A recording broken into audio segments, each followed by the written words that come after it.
M, the most powerful letter in the world. That's the tagline BMW's performance division has been using in its marketing recently. A touch pretentious? Perhaps. But can you think of any single alphabet that resonates as strongly with car enthusiasts? I certainly can't. BMW M turns 50 this year, and over its half-century, it's been one of the most loved brands among car enthusiasts, and has been responsible for many petrol heads' favourite cars, period. But while it still continues to make some of the absolute best driver's cars available today, the burdens of safety, connectivity, and the environment have put a complexity and a literal weight on their newest lineup that prevents them from providing the same intrinsic driving satisfaction as its greatest hits.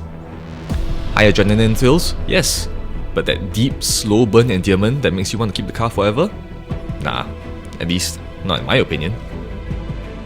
Which is why, to mark this momentous occasion, I wanted to pay tribute to M by visiting the cars from the era that made me fall in love with the brand. These luminaries include the E39 M5, the E46 M3 GTR, and the E60 M5. But those are a bit thin on the ground in Singapore, so I decided to borrow something a little more attainable. Well, some things more attainable.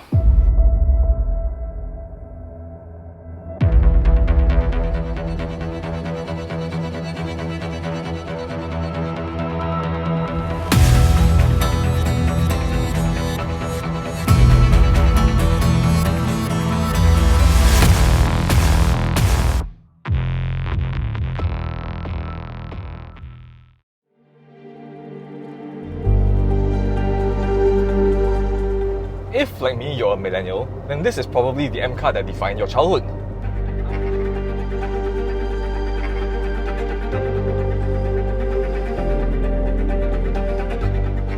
I was 8 when the E46 M3 came out, which was about the time when car magazines started replacing storybooks as my favourite reading material.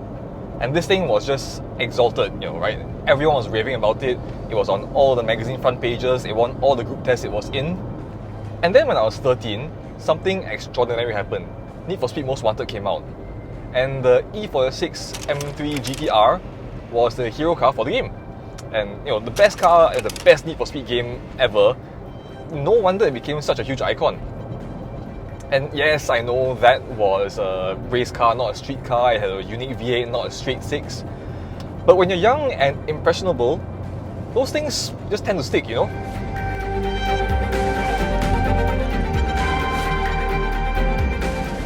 So how about this engine?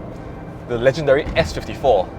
8,000 RPM redline, max power at 7.9, max torque at 5,000. But what makes it really memorable are these three letters, ITBs, individual throttle bodies. They give the air a much more direct path into the cylinders, which makes for a really crisp throttle response. So take a listen. And a very rich induction noise that it just gets better and better the higher you go. For total perfection though, there's just one improvement I'd make, the CSL's carbon airbox, because the induction noise on that thing is simply something else. If God were a car, that is what the choir of angels would sound like.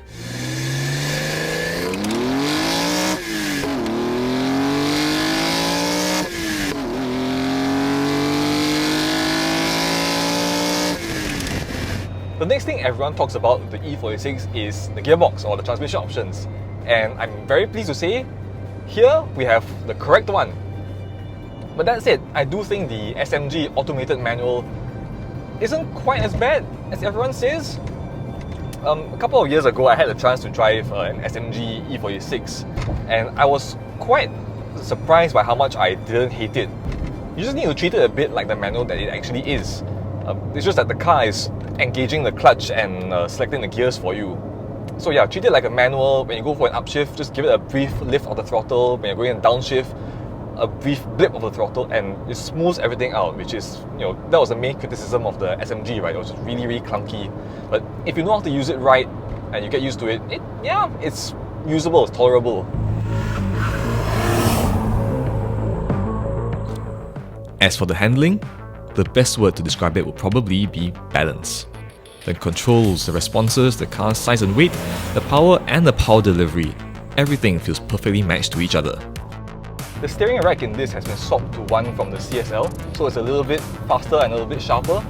And the weighting that you get is so reassuring. There's so much feedback coming through this thinner steering wheel than what you have in newer BMWs. That in turn gives you confidence to really exploit the chassis. But this is still someone else's pride and joy. So even though the conditions right now I would say are perfect for doing what it wants to do, which is hanging a tail out, I think I better refrain from it. But still, even driving just at 6 or 7 tenths, it's enough to give you a hint of the neutrality. Traction control saved me there. The neutrality that this car is able to adopt.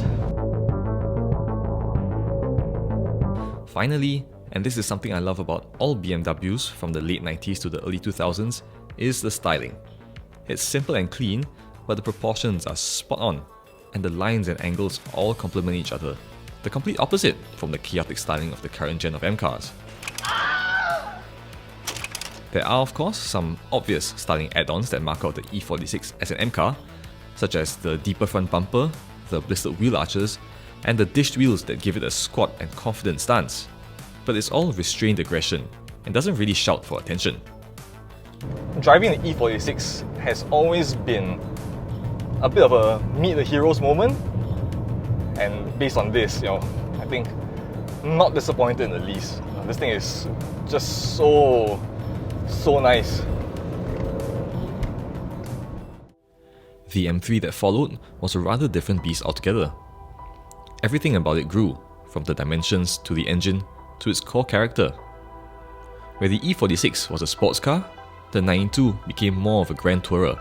It's more comfortable, more luxurious, and also more powerful, but also bigger and heavier. Even the styling is more restrained. We've still got obvious touches like the quad tailpipes, the exposed carbon roof, and the power dome on the bonnet, which, by the way, is there because otherwise the engine literally wouldn't fit. But the car's wheel arches are less overtly flat, and overall, the surfaces all look gentler and less taut. This Valencia orange paint from the BMW individual catalogue is stunning though, especially at sunset. But what you gain in maturity, you lost in engagement. Take this seating position for example. The seat is too high, the wheel doesn't come back as far as I'd like, so that is better for getting in and out of cars, especially if you're large, but I just don't feel as connected with the car as I want to be. Interestingly, despite the 2 extra cylinders, this V8 is actually 15 kilos lighter than the S54. So when you combine that with the quicker steering ratio, I think it's 2.3 turns lock to lock. The nose is actually almost as keen to turn in the corners as the E46. On the move, you really feel the E92's extra maturity. It's got electronic dampers, so it rides a bit better. There's a bit less wind the entire noise, and overall it's just a calmer and more usable experience day to day. And obviously, what probably appealed to buyers the most was finally the addition of a proper automatic gearbox, this MDCT. Shifts are smooth, it's well mannered around town, and overall it's just a quantum leap up from the SMG from the E46. It's just that the rest of the car doesn't feel as alive and raring to go. Racing sims tell me that this car is still an epic drift god, but when you're keeping it on the straight and narrow in real life, there's just this extra layer of insulation filtering out the info that comes through your hands and bum. Which all means the burden of providing driving thrills falls down to the engine, but boy is it up to it. When I was writing the script, I had all manner of superlatives listed down to try and describe how the engine sounds like to you, but really, it speaks for itself. I mean, just listen to this.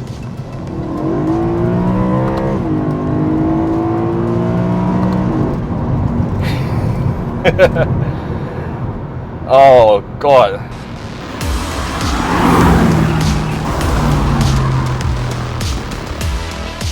But you still definitely want to rev it out all the way to the top, because the power just gets stronger and stronger and stronger the more revs you pile on. Peak power comes on at about 8,300 RPM, and right after that is the red line at 8.4, which, if I'm not wrong, I think makes this the highest revving BMW engine ever. This S65 4-litre V8 is essentially an 80% scaled down version of the magical S85 V10 from the E60 M5. Going back to the usability thing, it makes maximum torque at 3,900 RPM, which is 1,100 lower than the E46, so you pick up speed more easily when you're simply going brisk rather than flat out. And the DCT means you can drive hard without the fear of a bad shift upsetting the car, which makes extracting performance very easy. I still probably want a manual, but this is honestly good enough that I don't miss it all that much, which is saying something when it's in the company of the other two. The 1M is a car that very nearly didn't happen, and when it was new at least, was saddled with a ton of baggage. It was a skunkworks project, it was a parts bin special, it wasn't even naturally aspirated. This wasn't the first turbocharged M car, of course. That honour went to the hulking X5M and the horrendous X6M. But people kind of wrote those off because they were SUVs, they weren't true M's anyway. But the 1M, on the other hand, was a two-door coupe, the kind of car that made BMW's reputation. And M Division didn't even touch the engine. The company couldn't even be too proud about it either. I mean, they couldn't call it the M1, right? Because of course that was the original M car, and this gawky two-door saloon would never have the same kind of provenance. So, they officially called it the 1 Series M Coupe, which is a bit clunky and apologetic for a name, isn't it? But time and automotive evolution have been kind to the 1M. It was the spiritual successor to the E36 and 46 line of more agile, compact, accessible M's. It started a new line of baby M's, and values have since gone through the roof. And now that all M cars since then have turbos, the 1M doesn't stick out so much. BMW had never intended to make a Hot 1 series, but the engineers really wanted to. But the 2008 financial crisis had just happened and cash was very tight. So, to cut costs, they took everything off the shelf. The engine was the N54 straight 6, which could also be found in the rest of the BMW range at the time. There was only one transmission option, a 6-speed manual, and most of the chassis components came directly off the E92 M3. So that included the brakes, the differential, suspension, subframes, and the steering. I mean, even the part numbers were the same. All of that explains why the 1M looks like the Hulk. You know, muscles growing and growing and growing until his clothes are about to burst. I just love how unintegrated the fenders look. Like the German engineers were on an off day and they just did the bare minimum to get the arches to fit the wheels. So what we've ended up with is a footprint that's almost square, which makes this thing extraordinarily tail-happy. You just so much as breathe on the throttle pedal and the rear end immediately wants to step out of line, which it's all too happy to do in these kind of conditions. So yeah, you really need to pay attention to your sense of balance and the yaw rate at the back to make sure things don't get out of hand. Now, some people might call that dangerous, but I call it fun. And now, because there are two turbochargers, there's torque all over the rev range, which means that if your feet are made of lead, you better hope that your arms are fit and up to the task, because you're going to be doing a lot of correcting to keep yourself out of the hedges. It's angry and aggressive and a bit of a troublemaker. Given this car's size, I think it's a real scrappy-doo kind of car. That said, the 1M's engine doesn't have the same zing at the top end as other M cars before or since.